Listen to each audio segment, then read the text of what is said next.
اعوذ باللہ من الشیطان الرجیم بسم اللہ الرحمن الرحیم رب اشرح لی صدری ویسر لی امری واحلل عقدۃ من لسانی یفقہوا قولی۔ بکھرے موتی، پانچواں حصہ۔ دنیاوی زندگی کی مثال قرآن نے پانی سے کیوں دی ہے؟ دوسری صفت یہ ہے کہ جو آدمی بھی پانی میں داخل ہوتا ہے وہ تر ہوئے بغیر نہیں رہتا۔ اسی طرح دنیا بھی ایسی ہے کہ جو آدمی بھی اس میں گھسے گا وہ متاثر ہوئے بغیر نہیں رہتا۔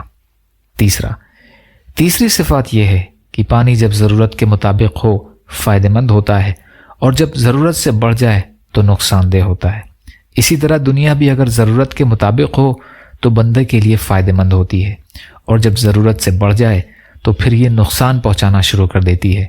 پانی کا سیلاب جب آتا ہے تو باندھ بھی توڑ دیتا ہے، کیونکہ وہ ضرورت سے زیادہ ہوتا ہے۔ اسی طرح جن لوگوں کے پاس بھی ضرورت سے زیادہ مال ہوتا ہے وہ عیاشیاں کرتے ہیں اور شریعت کی حدود کو توڑ دیتے ہیں۔ جو لوگ جوئے کی بازیاں لگاتے ہیں اور ایک ایک رات میں لاکھوں گواتے ہیں، وہ ان کی ضرورت کا پیسہ نہیں ہوتا ہے، انہیں تو اس کی بالکل پرواہ ہی نہیں ہوتی۔ یا اللہ ہم سب کو کہنے سننے سے زیادہ عمل کی توفیق عطا فرما۔ یا اللہ مظلوم فلسطینیوں، کشمیریوں، روہنگیا مسلمان اور مسلمان جہاں بھی پریشان حال ہیں، ظالموں کے ظلم کا شکار ہیں، ان کی مدد فرمائیے۔ ہم سب کو اپنی استطاعت کے بقدر اپنا حق ادا کرنے والا بنائیے۔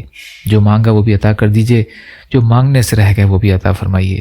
یا اللہ حلال میں سے دیجئے، حرام سے بچائیے، اپنے غیر سے بے نیاز کر دیجئے۔